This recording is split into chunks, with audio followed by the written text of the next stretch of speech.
You're watching Gamescom Studio on IGN. Later this year, Call of Duty Black Ops 7 is taking us back to the future, picking up 10 years after the events of Black Ops 2 in the year 2035. Here to give us a history lesson on the not-too-distant future, Associate Creative Director Miles Leslie of Treyarch and Natalie Pohorski, lead producer for Raven. Welcome, folks. Oh, Excited to be here. Thanks for being here. Yeah. All right, so Black Ops 7, bringing back David Mason. So we haven't seen him for a little while, not since Black Ops 2. We have not. Why are we bringing him back?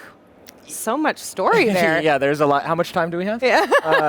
I think the quick version is we left David in a really hard place at the end of Black Ops 2. There were branching storylines, so we've never really confirmed what really happened. Black Ops 7 will really cement that. We're not going to spoil it right now. We want you to get into it. But he's a character that has really deep, really emotional scars, but physical scars and what he went through. And we always knew we wanted to go back to tell that story of after Raul Menendez and the 2025 attacks, what happened to the world and what happened to David. There was so much depth there that it was just right for telling this story with David as sort of the, I would say, the anchor to the story. Okay. Now, Black Ops has historically drawn on mysterious, actual real historical elements like MKUltra, numbers stations, various geopolitical events. Where are you drawing your inspiration for Black Ops 7 this time, now that it's set in the kind of future? Oh, I love that question. I know. Well, it is the near future, and we're also building on Black Ops 2. So there's sort of an extrapolation of where we'll be in the next 10 years and also where we've been. Yeah, I think you're absolutely right. We like to tap into the zeitgeist, and I think for us, it's really this fear of really the world on itself is fearful, and really that's being pushed. And Black Ops 7 really leans into that fear is when the world is in a chaotic state and you don't know who to trust, even yourself, which I feel is very, relatable. That's the main story that we're diving into, and you're going to get all your twists and turns and your mind bending like you would expect from Black Ops. Yeah, now fear has, especially of late, been kind of a theme for Black Ops. And in the recent trailer, we've seen not just fear, but more of the hallucinatory, head trippy stuff. Looks a little bit like Scarecrow fear toxin type scenario. Can you speak to that? How much psychological horror are we going to have in Black Ops 7?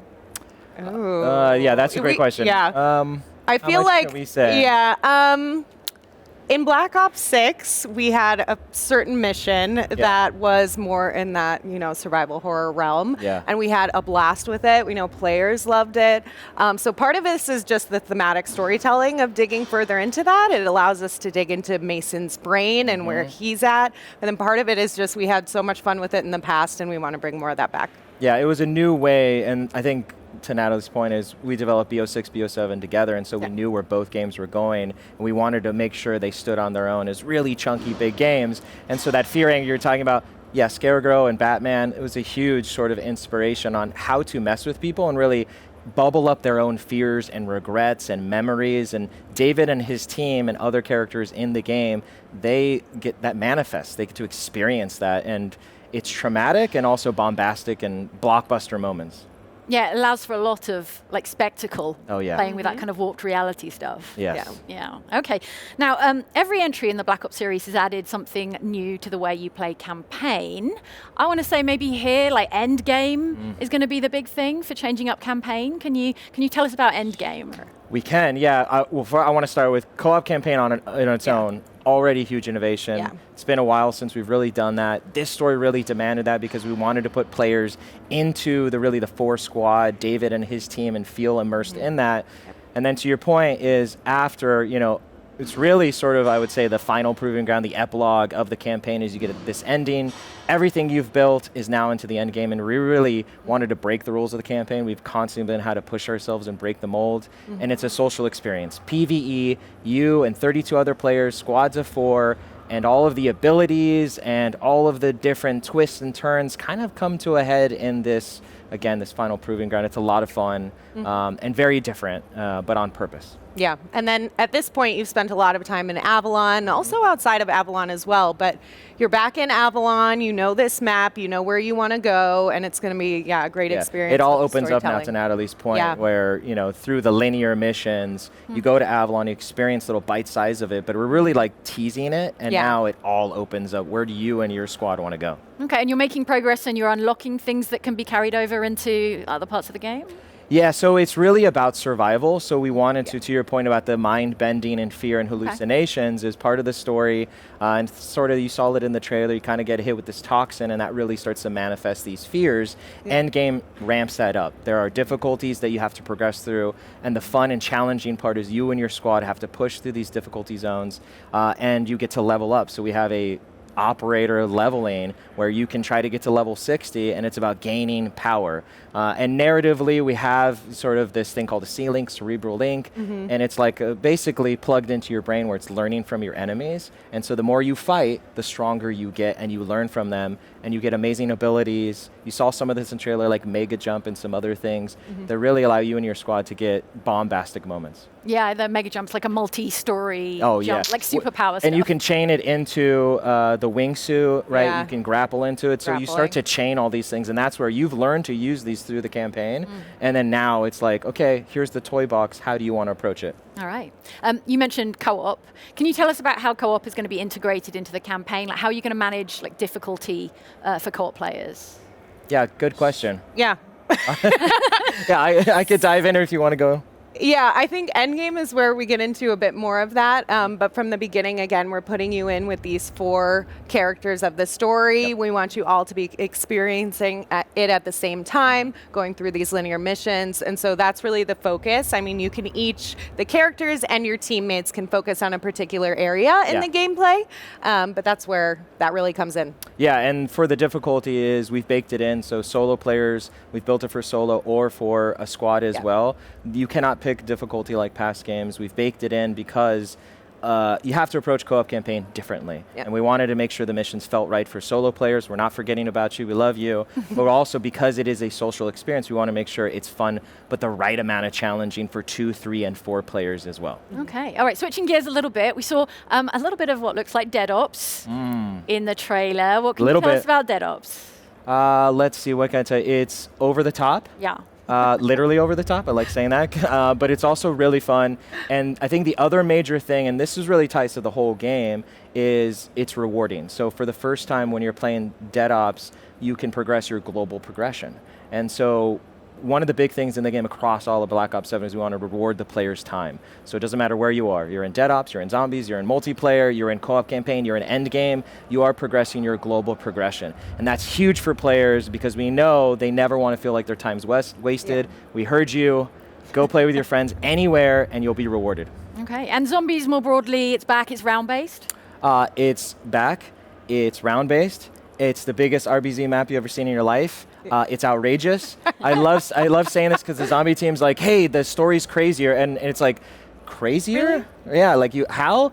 They did it. It's outrageous. It's amazing. And then the original crew is back, but not as you would expect. Okay, interesting. I just wanted to shout out because we were looking at multiplayer and you've got a score streak and it's like a Boston Dynamics robot dog. Right? I just want to shout that out. It's like that. It looks perfect, but with a turret on it because the original big dog didn't have like a mounted. Yeah, absolutely. That's a good catch, and that's a sort of a deep cut to the back to the story. Is in 2025 Black Ops 2 we had the Claw, which was like that robotic. This is sort of the evolution of that is the dog. Yeah, it has ginormous rockets on it. It's also really cool. It can go in sentry mode, and it has a trophy system on it, so it feels, again, more like you're connected to that technology, and you and your squad can use it. But it's a beast in the campaign. It's a beast in multiplayer as well. All right, very cool. Excited for the robot dog. Switching gears once again, right, Tim, the Battlefield 4 beta has had 500,000 concurrents on Steam. Obviously, a lot of interest in that game, very popular. That's topping Call of Duty's record. How is Call of Duty going to stay fresh in the face of like some stiff competition, some new competition?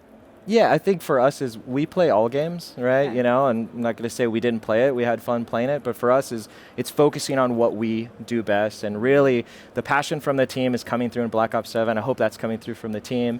We're focusing on our own thing, and you know, when we're having fun and we're listening to the feedback, we think we've got something special here, and we think fans are really going to like it. All right, and how is that success of the Battlefield 4 beta? How is it affecting your decision making, or is that kind of set aside? Yeah, it's not, right? Yeah. Like, we're focusing on our own thing, so for us, it's like, let's stay the course, and again, where we're iterating and having fun, we know our path and our vision from the game. We've been working on this a while, and we're really just executing on that. All right, since we're running low on time, what do you have in Black Ops 7 that wasn't possible before, that you couldn't include ever before? I love that question. I think Didn't include before. Yeah, I think for me, the main one is the social experience. For the first time now, you and a squad of 4 can literally play all parts of the game. And that is something we have been dreaming about, is how to do that, when was the right time to do it. And so, like, we'll literally be in playtest and be like, let's go play co-op campaign. And we're like, okay, let's take a break. And now we're in zombies. Okay, let's take a break from that. Now we're in multiplayer. Let's take a break from that. Now we're in Endgame. Let's take a break from that. Now we're in DOA. And so it's really amazing. You can jump around. You can jump around. And for us, it was really keeping the squad together, because we know this is a community. We want players to stay together throughout the entire game. Okay. Yeah, we're all different types of players. We know there's a lot of different players out there. I'm a single player girly, and I got so excited about campaign. I also love that we get to tell a character-driven story. We care a lot about the lore, and we care a lot about our characters, obviously, as you can tell, but being able to focus on these key areas and key memories, all of that is just so exciting to me. All right, very, very cool. Thanks so much. Thanks for your time today. Call of Duty Black Ops 7 hits all the Xboxes, both the PlayStations and PC on November 14th. But stick around, there's more Gamescom Studio coming up right here on IGN.